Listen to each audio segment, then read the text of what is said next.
Ketemu lagi dengan saya terkait dengan di pokok bahasan, sub pokok bahasan, yaitu di hambatan untuk pemungutan pajak. Ya. Seperti apa sih hambatan dari pemungutan pajak itu? Jadi terlepas dari sebuah kesadaran, ya, kewarganegaraan dan solidaritas nasional, juga terlepas dari pengertiannya tentang kewajibannya terhadap negara. Jadi pada sebagian besar, ya, di antara rakyat tidak akan pernah merasa kewajibannya membayar pajak itu sedemikian rupa, sehingga memenuhinya itu tanpa merasa terpaksa. Jadi hampir keseluruhannya dalam memenuhi, ya, kewajiban pajak itu, ya, pastinya atau kebanyakan itu merasa terpaksa. Bahkan jadi bila ada kemungkinan sedikit saja, maka pada umumnya mereka, jadi masyarakat itu cenderung untuk meloloskan diri dari setiap kewajiban pajak. Ya. Maka dalam hal ini, ya, bentuk hambatan dalam pemungutan pajak itu adalah berupa perlawanan, ya, atau perlawanan pajak. Perlawanan di sini itu ada dua, yaitu perlawanan pasif dan perlawanan aktif, ya.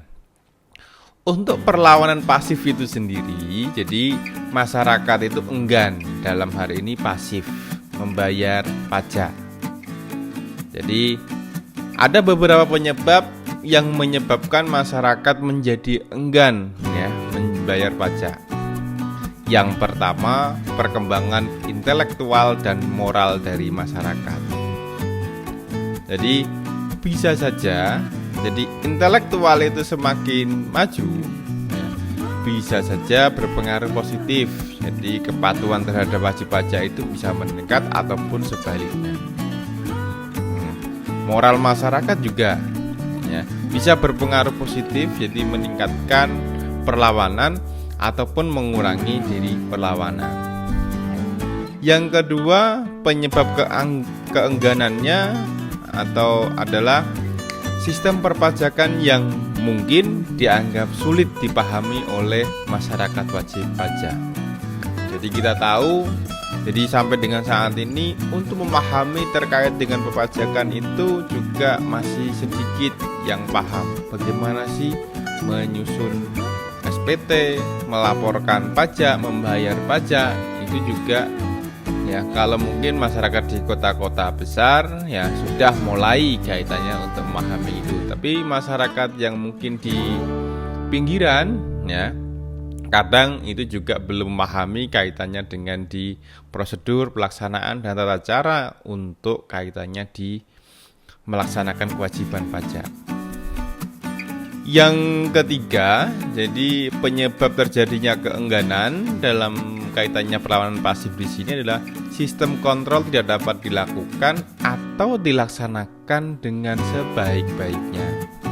Jadi tidak bisa mengontrol ataupun mengawasi, ya, kegiatan dari wajib pajak, ya, pembayaran maupun pelaporan itu dengan sebaik-baiknya. Yang kedua adalah terkait dengan di perlawanan aktif. Seperti apa sih gambaran dari perlawanan aktif itu? Jadi perlawanan aktif itu meliputi semua usaha, ya, dan perbuatan yang secara langsung ditujukan kepada fiskus dengan tujuan untuk menghindari pajak. Jadi kalau aktif itu ada sebuah usaha, kalau pasif itu enggan, ya. Jadi kalau aktif itu ada usaha untuk apa? Jadi usaha yang untuk menghindari pajak. Jadi maka dari itu bentuk dari perlawanan aktif itu sendiri itu ada dua. Yang pertama biasa disebut dengan tax avoidance. Ya, tax avoidance itu merupakan usaha meringankan beban pajak dengan tidak melanggar undang-undang. Tax avoidance. Jadi berusaha untuk meringankan pajak, ya, dengan cara tidak melanggar undang-undang.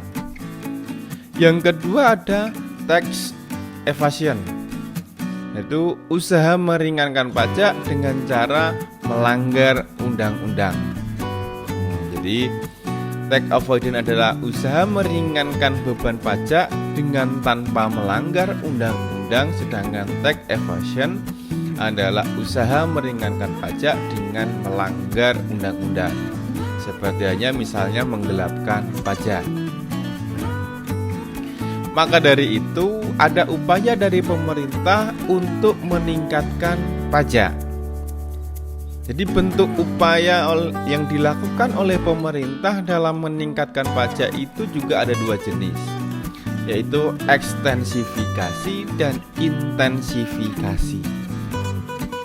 Jadi ekstensifikasi itu di sini adalah upaya untuk menggali, jadi semua wajib pajak yang berpotensi agar apa? Melaksanakan atau menjadi wajib pajak. Jadi contoh dari upaya ekstensifikasi pajak yang dilakukan oleh pemerintah di sini misalnya adalah pemberian nomor pokok wajib pajak NPWP secara jabatan. Jadi secara jabatan ini bagi wajib pajak orang pribadi. Jadi misalnya dia sebagai karyawan, ya, punya NPWP. Jadi karyawan di sini adalah yang penghasilannya di atas penghasilan tidak kena pajak atau PTKP. Yang kedua, upaya ekstensifikasi di sini ya selain tadi adalah mendaftar baru, jadi mengidentifikasi baru ya wajib pajak. Yang pertama tadi wajib pajak pribadi, yang kedua adalah pemberian NPWP di lokasi usaha yang berada di sentra perdagangan atau perkantoran. Jadi di lokasi-lokasi tertentu ya, di lokasi industri ya, ataupun yang lain. Jadi pemerintah mengupayakan semua yang berada di situ misalnya harus punya NPWP.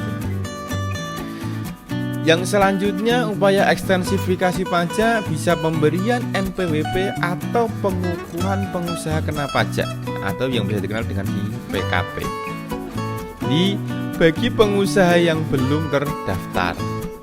Dan yang selanjutnya adalah pendampingan penentuan jumlah angsuran PPh pasal 25 dan atau PPN yang harus disetor oleh wajib pajak.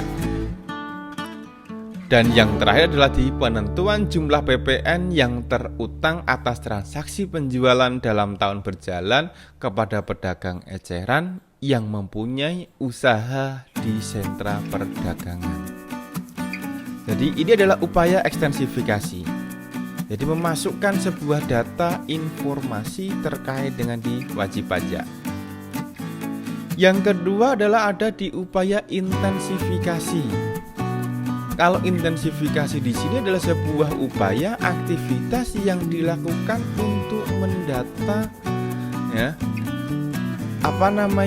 atau menginventarisasi informasi dari harta kekayaan wajib pajak, aktivitas wajib pajak.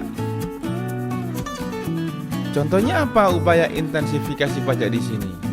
Jadi yang pertama bisa inventarisasi potensi penerimaan atas seluruh wajib pajak terdaftar. Misalnya saya sebagai wajib pajak. Jadi diinventaris kira-kira potensi penerimaan yang kemungkinan diterima oleh saya selaku wajib pajak itu apa saja. Nah, itu adalah kepada seluruh wajib pajak. Jadi kalau yang pertama ekstensifikasi adalah upaya untuk ya agar masyarakat itu menjadi atau terdaftar sebagai WP wajib pajak. Yang intensifikasi berarti setelah jadi wajib pajak kemudian pemerintah akan melakukan ini. Yang kedua adalah peningkatan keterbukaan dan keandalan pelaporan keuangan wajib pajak. Jadi meningkatkan akuntabilitas ya terkait dengan di pelaporan keuangan wajib pajak. Yang ketiga, meminimalisasi tax avoidance dan tax evasion. Ya, Jadi tadi upaya untuk menghindari pajak dan melanggar pajak. Ya. Yang keempat adalah peningkatan tingkat partisipasi pelaporan atau SPT. Ya.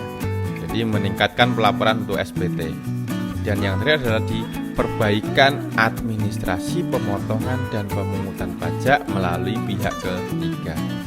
Itu adalah di upaya intensifikasi wajib pajak.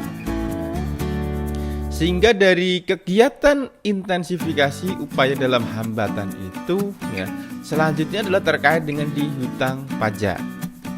Ya. Jadi apa sih sebenarnya utang pajak itu? Utang pajak itu di sini adalah sebagai dasar untuk pemungutan dan penagihan pajak. Jadi utang pajak itu bisa digolongkan menjadi dua, utang pajak material dan utang pajak formil. Ya.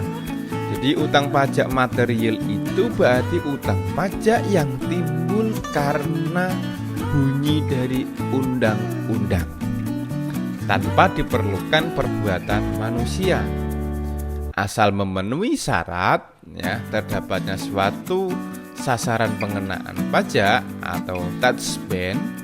Nah, itu yang terdiri dari keadaan, peristiwa, dan perbuatan tertentu yang menyebabkan terutangnya pajak. Itu utang pajak material. Yang kedua ada utang pajak formil. Utang pajak formil di sini adalah utang pajak yang timbul karena dikeluarkannya surat ketetapan pajak atau SKP. Jadi tidak melihat ada tidaknya dasar pengenaan pajak atau tax band. Jadi SKP di sini itu berfungsi sebagai satu, menimbulkan utang pajak. Yang kedua adalah menentukan besarnya utang pajak, dan yang ketiga adalah memberitahukan besarnya utang pajak kepada wajib pajak. Jadi dari utang pajak tersebut itu, ya, kapan bisa dihapus atau hilang? Jadi hapusnya utang pajak itu karena ada 5 hal untuk yang bisa menghapus utang pajak. Yang pertama adalah pembayaran. Otomatis kalau pajak itu dibayar, ya, akan hilang atau akan terhapus. Yang kedua ada di kompensasi, ya. Jadi kompensasi di sini adalah di sisa kelebihan dari, ya, lebih bayar untuk utang pajak, ya, itu bisa dialokasikan untuk di tagihan berikutnya. Yang ketiga ada di daluarsa. Ya, jadi daluarsa di sini adalah utang pajak itu sudah kadaluarsa, sudah tidak berlaku. Dan yang keempat adalah pembebasan. Karena ketentuan tertentu itu, jadi wajib pajak dibebaskan, ya, untuk utang pajaknya. Dan yang kelima adalah di penghapusan. Jadi karena ketentuan tertentu, kebijakan tertentu, ya, utang pajak itu dihapus oleh fiskus. Ya, itu adalah terkait dengan dihilangnya utang pajak. Ya. Demikian, ya, informasi sedikit, ya, terkait dengan ya, mulai dari intensifikasi, hambatan, kemudian upaya yang dilakukan, ya, sampai dengan di utang pajak. Ya. Untuk tarif pajak silakan untuk lihat video saya di berikutnya. Terima kasih.